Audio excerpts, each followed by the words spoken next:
Ya, Assalamualaikum warahmatullahi wabarakatuh. Selamat pagi, anak-anakku semuanya. Semoga tetap sehat selalu, meskipun mulai lagi pembelajaran daring, tapi tidak mengurangi semangat belajar ya. Oke, pada pagi hari ini berarti mau meneruskan untuk kelas 11 ya, tentang obat-obat diuretika ya. Jadi apa sih obat diuretika dan digunakan untuk apa aja nanti kita bahas di sini ya.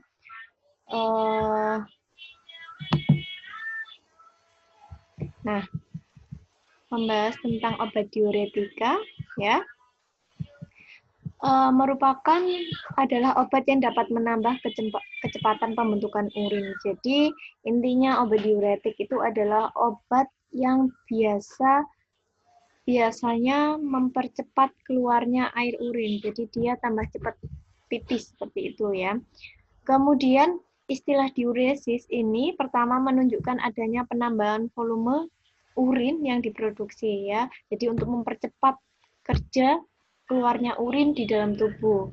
Kedua, menunjukkan jumlah pengeluaran zat-zat terlarut dalam air. Intinya, zat-zat yang terlarut ini adalah zat yang tidak dibutuhkan oleh tubuh sehingga dikeluarkan langsung melalui proses urin tadi. Kemudian untuk memobilisasi cairan udem itu artinya pembekakan yang terdapat di tubuh ya, yang berarti mengubah keseimbangan cairan sedemikian rupa sehingga volume cairan ekstrasel maupun di intrasel itu menjadi suatu normal. Jadi artinya kalian pipis itu atau diuresis efek pipis di dalam tubuh kalian itu membuktikan bahwasanya tubuh kalian itu bekerja, artinya menyeimbangkan antara elektrolit yang ada di dalam dan ada yang di luar atau menjaga keseimbangan di dalam tubuh itu. Nah, itu fungsi utama diuretik ya. Nah, ini ada beberapa penggolongan obat-obat diuretik. Salah satunya adalah diuretik osmotik, diuretik golongan penghambat enzim karbonik, kemudian diuretik golongan tiazid, diuretik hemat kalium, diuretik kuat. Nah, diuretik itu termasuk dibagi menjadi 5 golongan ini tadi ya. Ada diuretik osmotik, diuretik golongan. Nah, ini kalian harus tahu juga dan harus mengetahui ya. Nah, ini pastinya nanti kalau kalian sudah PKL ya, sudah PKL di rumah sakit atau mungkin di apotik, pasti kalian menemukan beberapa obat ya dari golongan obat diuretik yang biasanya sangat banyak dijumpai ya. Itu. Kemudian ini dijabarkan melalui satu-satu ya. Yang pertama adalah diuretik osmotik. Nah, diuretik osmotik itu biasanya dipakai untuk zat bukan elektrolit yang mudah dan cepat diekskresi oleh ginjal. Jadi sifatnya dia itu sangat cepat diekskresi oleh ginjal karena mungkin spesifikasinya seperti itu. Suatu zat dapat bertindak sebagai diuretik osmotik apabila memenuhi 4 syarat ya. Yang pertama adalah difiltrasi secara bebas di glomerulus ya. Kemudian tidak atau hanya sedikit direabsorpsi kembali ya. Kemudian secara farmakologis juga merupakan zat yang inert dan umumnya resisten terhadap perubahan metabolik di dalam tubuh. Nah, kemudian contoh dari golongan obat ini ada manitol, urea, gliserin, dan isoporbit. Nah, ini yang biasanya sudah kalian temukan kira-kira pasti ada ya. Biasanya isosorbit ini yang biasanya ditemukan. Tapi obat-obat diuretik ini biasanya menggunakan resep dokter ya, tidak terjual secara bebas ya. Dia harus menggunakan peresepan di dokter. Nah, untuk mekanisme kerja dari si diuretik osmotik ini sendiri, yang pertama yang kita harus tahu, nah ini dia bekerja di bagian tubuli proksimal ya, dengan menghambat reabsorpsi natrium dan air melalui daya osmotik, jadi penyerapan kembali itu. Kemudian di Ansa-Henle, kemudian penghambatan reabsorpsi natrium dan air karena hiperosmolaritas daerah medula menurun. Jadi ada di bagian Ansel-Henle juga. Kemudian ada ductus colligentes, yaitu menghambat reabsorpsi natrium dan air akibat adanya papillary washout. Nah, kemudian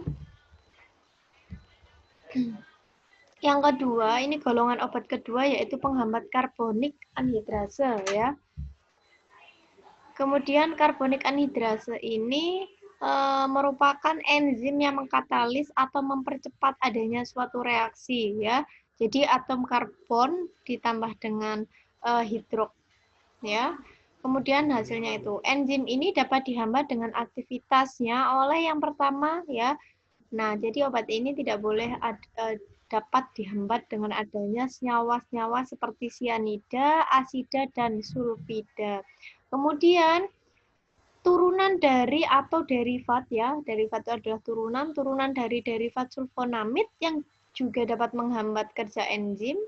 Ini ada acetazolamid dan diklorofenamid ya, kalian harus tahu. Jadi untuk khususnya golongan karbonik anhidrase ini tidak boleh dicampur atau diminum secara bersamaan dengan asetalozamid dan diklorofenamid. Nah, untuk tempat dan cara kerjanya, dia menghambat enzim karbonik yang terdapat pada tubuh ya, karbonik anhidrase di tubuli proksimal ya. Kemudian termasuk golongan diuretik ini adalah, nah ini asetalamid, diklorofenamid, dan midzolamid ya.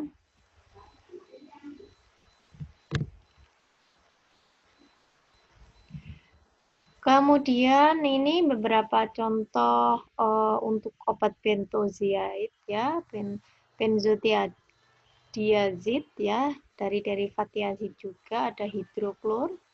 Kemudian efek farmakodinamiknya, tiazid utama adalah meningkatkan ekspresi natrium klorida dan sejumlah air di dalam tubuh. Tempat kerjanya di hulu tubuli distal ya, dengan menghambat terhadap reabsorpsi natrium klorida. Kemudian ada golongan selanjutnya yaitu diuretik hemat kalium ya. Diuretik hemat kalium ini bekerja pada hilir tubuli distal dan ductus colligentis, daerah korteks, dengan cara menghambat reabsorpsinya. Sehingga dengan adanya jalan antagonis kompetitif ini ya bisa menghambat reabsorpsi dari natrium.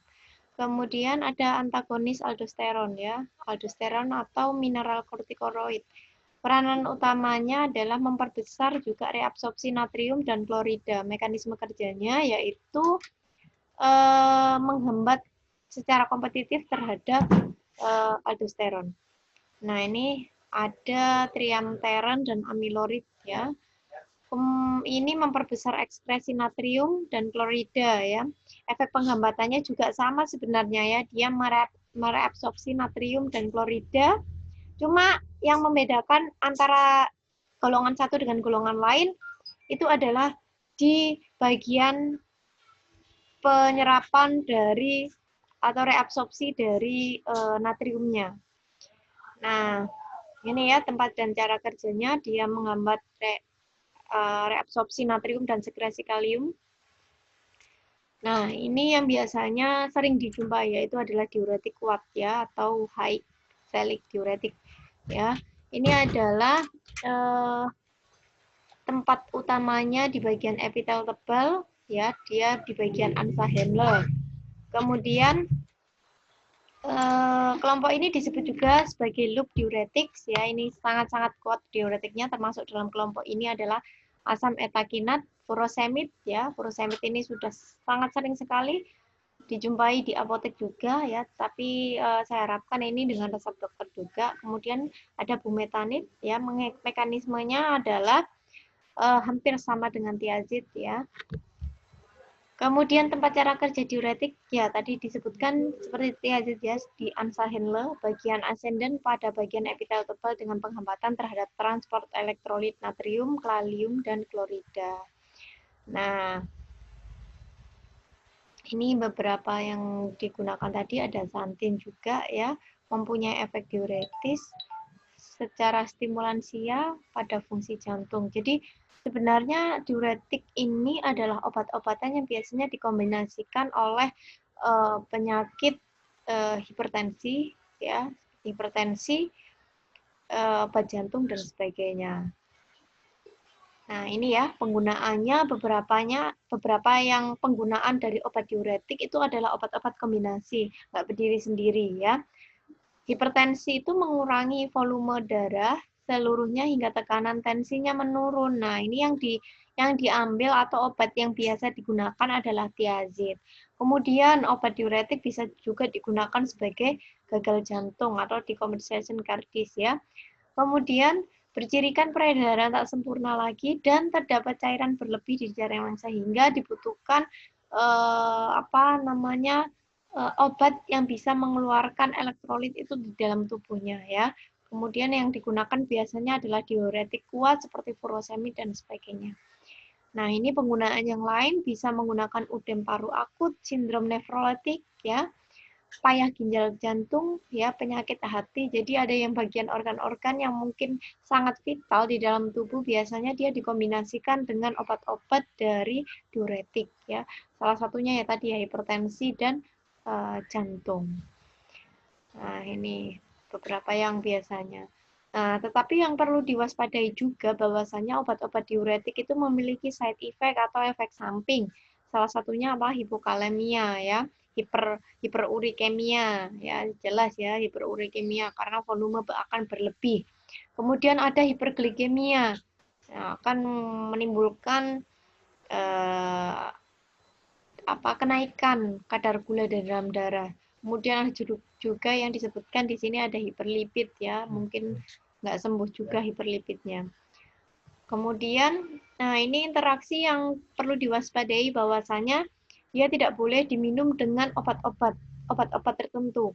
Nah, salah satunya adalah penghambat AC. Nah, ini ketika obat diuretik dikombinasikan dengan penghambat AC inhibitor dapat menimbulkan hipotensi yang hebat atau penurunan tekanan darah ya secara hebat. Makanya tidak boleh dikombinasikan dengan obat penghambat AC. Kemudian obat diuretik juga tidak boleh dikombinasikan dengan obat-obat rema atau NSAID. Kemudian dapat karena efek yang ditimbulkan dari obat diuretik akan menurun. Nah, kemudian obat diuretik juga tidak boleh dikombinasikan dengan kortikosteroid karena memperkuat kehilangan kalium sehingga mungkin akan terjadi yang namanya ya tadi ya penurunan tekanan darah tadi. Kemudian ada imunoglykosid ya. Dengan obat-obat aminoglykosid itu juga nggak boleh karena menyebabkan ketulian ya, ketulian. Kemudian nggak boleh juga obat diuretik ini dikombinasikan dengan obat antidiabetes oral seperti tadi metformin, glibenclamid ya itu nggak boleh ya karena bisa mengurangi efek yang ditimbulkan dari obat diuretik itu sendiri.